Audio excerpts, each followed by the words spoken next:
سورہ العنکبوت پارہ نمبر 20 آیہ کریمہ نمبر 1، 2 اور 3۔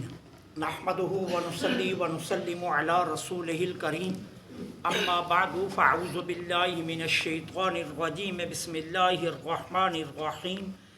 الف لام میم، احسب الناس ان یترکوا ان یقولوا آمنا وهم لا یفتنون وَلَقَدْ فَتَّنَّا الَّذِينَ مِنْ قَبْلِهِمْ فَلَيَعْلَمَنَّ اللَّهُ الَّذِينَ صَدَقُوا وَلَيَعْلَمَنَّ الْكَاذِبِينَ۔ آمنت بِاللَّهِ صدق اللہ العظیم۔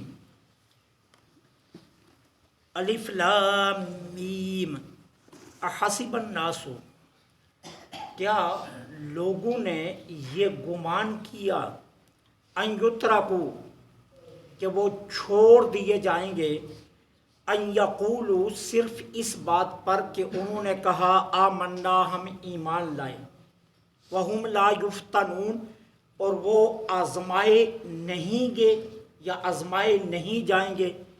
وَلَقَدْ، تحقیق، فَتَّنَّا الَّذِينَ مِن قَبْلِهِمْ، اس سے پہلوں کو ہم نے آزمایا۔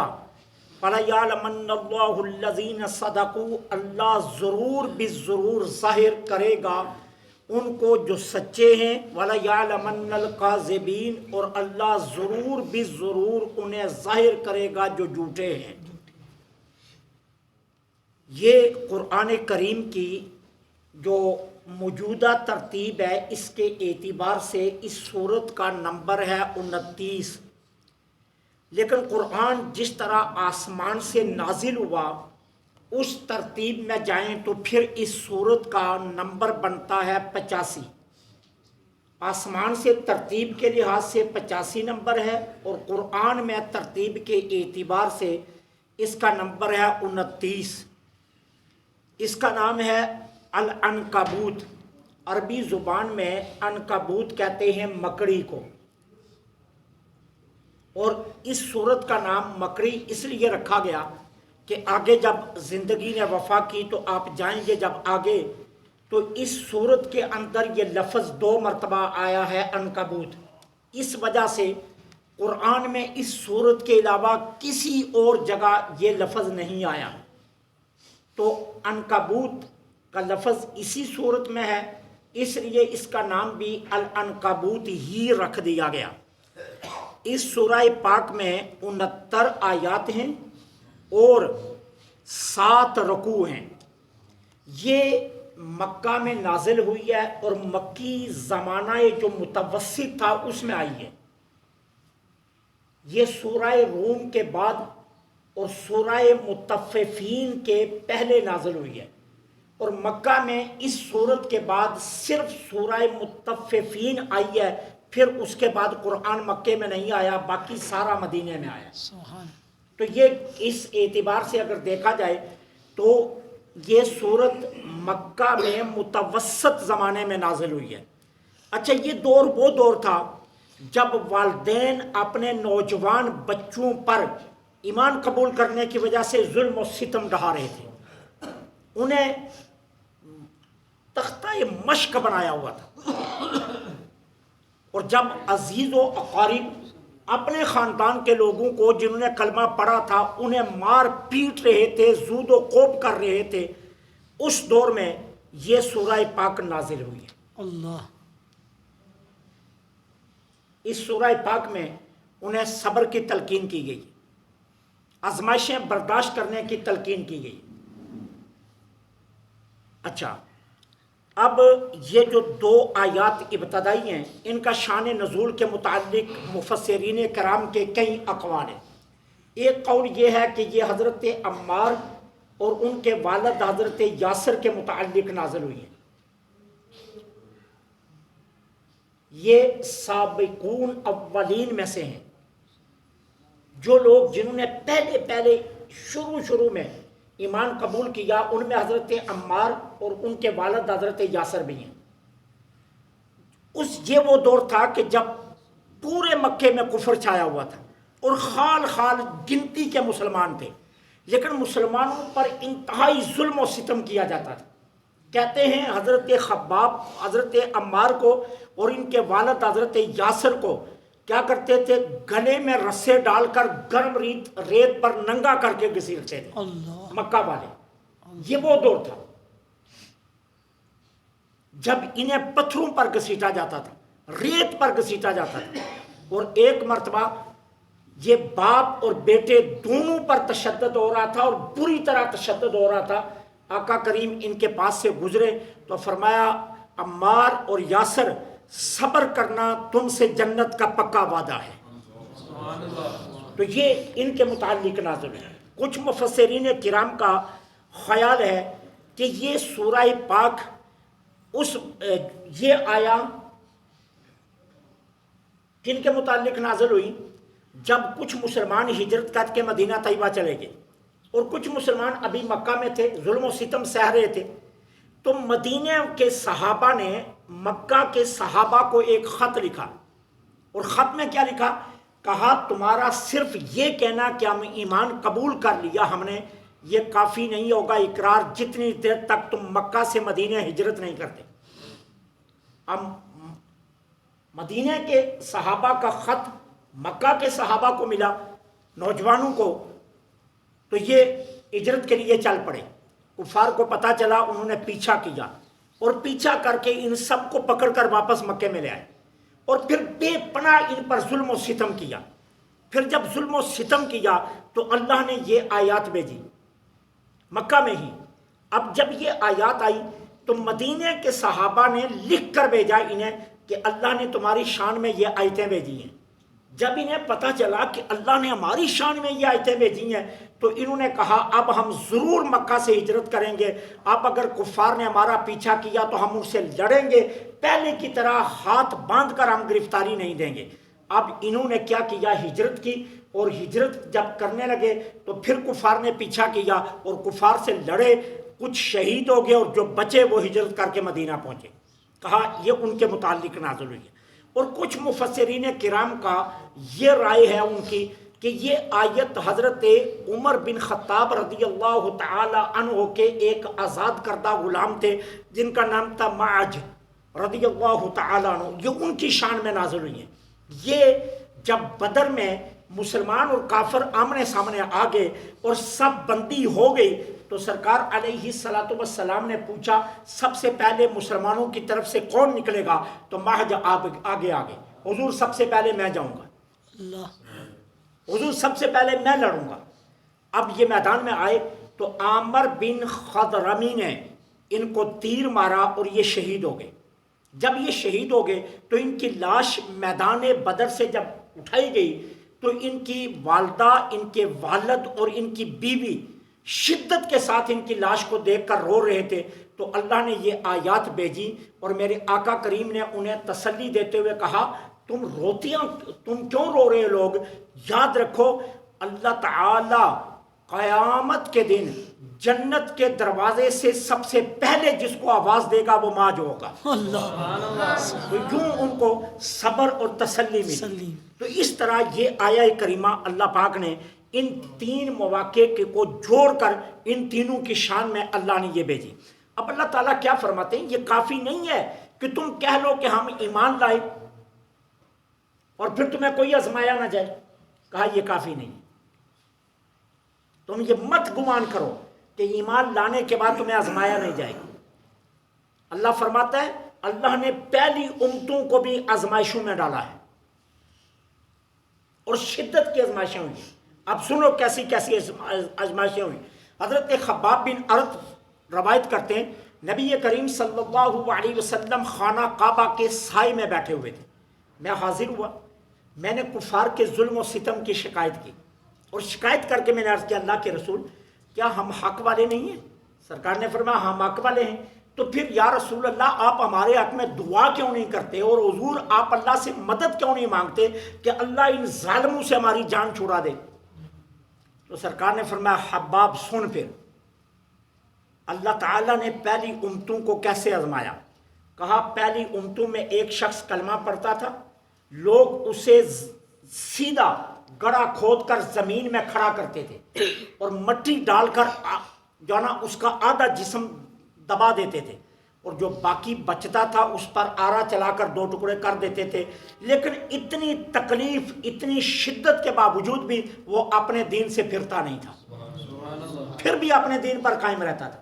سن خباب اور کہانی سن، پہلی امتوں میں وہ لوگ بھی ہوئے ہیں کہ جن کو باندھا گیا، ہاتھ دیواروں کے ساتھ کھڑے کر کے کیل لگائی گئے، اور پھر ان کے جسم پر کنگھیاں چلا کر ان کا گوشت نوچا گیا، لیکن اس کے باوجود انہوں نے یہ تکلیف برداشت کی، اپنے دین سے نہیں پھرے.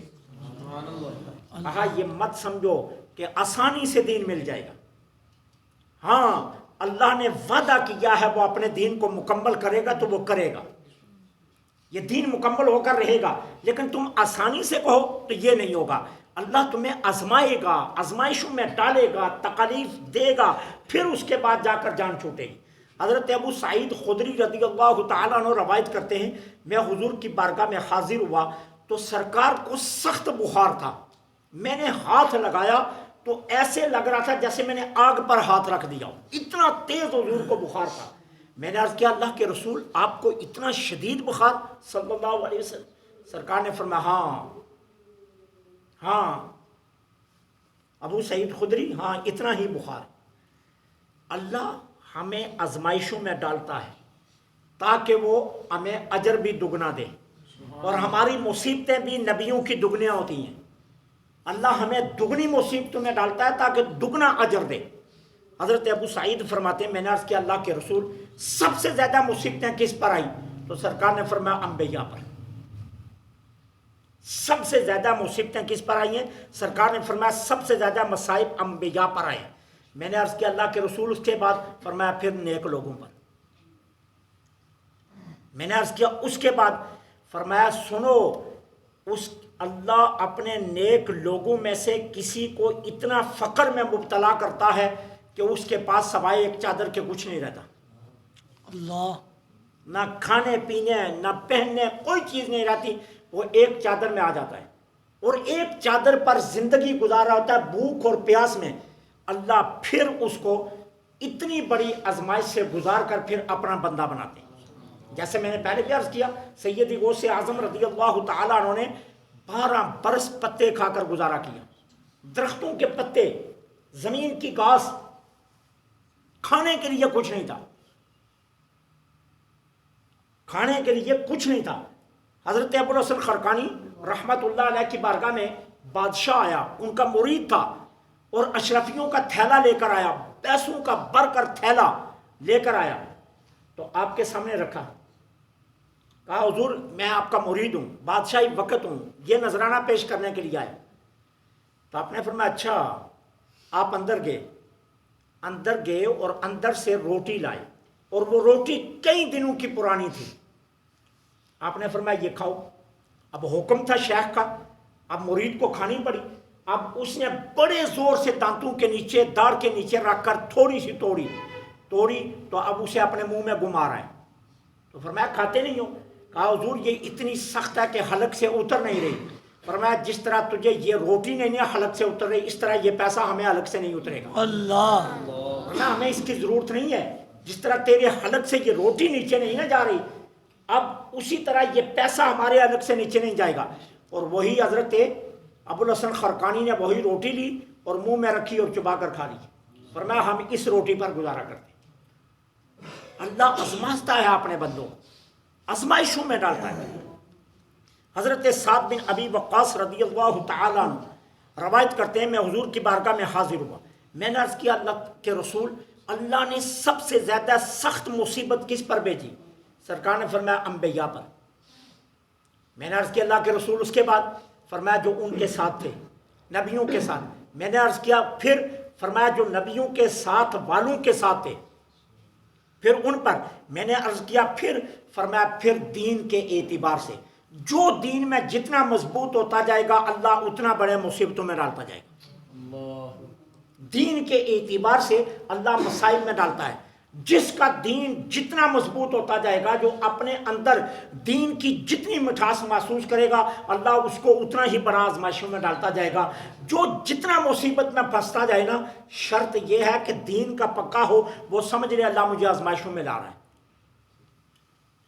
ٹھیک ہے، کتنی کائنات کی حسین گود تھی، دنیا پوری میں اتنی خوبصورت گود نہیں ہو سکتی۔ میں کہتا ہوں جنت کی کوئی حور انسان کو اپنی گود میں بٹھائے تو اتنا لطف نہیں آ سکتا جتنا فاطمہ الزہرا کی گود میں ہے۔ لیکن اللہ نے حسنین کریمین کو کتنی آزمائشوں سے گزارا، امام حسین کتنی بڑی آزمائش سے گزرے، ٹھیک ہے نا۔ آج ہمارے گھر ہمیں ایک جوان بیٹے یا بیٹی کی لاش اٹھانی پڑے نا، ہم کئی سال وہ منظر نہیں بولتے۔ اور حسین نے کتنی لاشیں اٹھائی ہیں؟ 70 لاشیں، اپنوں کی، غیروں کی نہیں ہے۔ کون ہے؟ کوئی بھانجا ہے، کوئی بھتیجا ہے، کوئی بیٹا ہے، کوئی بھائی ہے۔ 6 بھائی حسین کے کربلا میں شہید ہوئے ہیں، جوان حسین کے ساتھ 6 بھائی حسین کے شہید ہوئے ہیں کربلا میں، ٹھیک ہے۔ علی اکبر 18 سال، امام علی مقام کا بیٹا امام حسین کا، اور کہتے ہیں سب سے لے کر پاؤں تک بالکل حضور کی تصویر تھے یہ۔ جب مدینے والے حضور کی یاد میں تڑپتے تھے، علی اکبر کو دیکھتے تھے تو سکون آ جایا کرتے تھے۔ یہ لاش بھی حسین نے کربلا میں اٹھائی، حسین نے یہ لاش بھی اٹھائی، ٹھیک ہے نا۔ تو اس بہن کا منظر پوچھو، زینب کا، جس نے 7 بھائیوں کے لاشیں کربلا میں دیکھے، کتنی وہ بہن صبر والی تھی۔ تو یہ مت سمجھو کہ تم یہ کہو کہ ہم ایمان لائے اور اللہ چھوڑ دے گا، نہیں، اللہ فرماتا ہے آزماؤں گا۔ یارو آسان سی بات ہے، ہم کچا برتن لینے جائیں تو ہم کھٹکھٹائے بغیر نہیں لیتے۔ ہم کسی دکان پر کچا برتن لینے جائیں تو ہم اس کو کھٹکھٹاتے ہیں، تو ہم کھٹکھٹائے بغیر نہیں لیتے۔ تو اللہ ایمان کھٹکھٹائے بغیر لے لے گا؟ نہیں لے گا، اللہ نہیں لے گا۔ اللہ فرماتا ہے کیا تمہارا یہ گمان ہے کہ تم یہ کہو کہ آمنا اور ہم چھوڑ دیں گے؟ فرمایا نہیں، تم آزمائے جاؤ گے، اور پہلی امتوں کو بھی ہم نے آزمایا ہے۔ کیوں؟ ہم سچوں کو ظاہر کریں گے اور جھوٹوں کو بھی ظاہر کریں گے، کہ سچا کون ہے ہم اسے بھی ضرور ظاہر کریں گے، اور جھوٹوں کو بھی ہم ضرور ظاہر کریں گے کہ جھوٹا کون ہے اور سچا کون ہے۔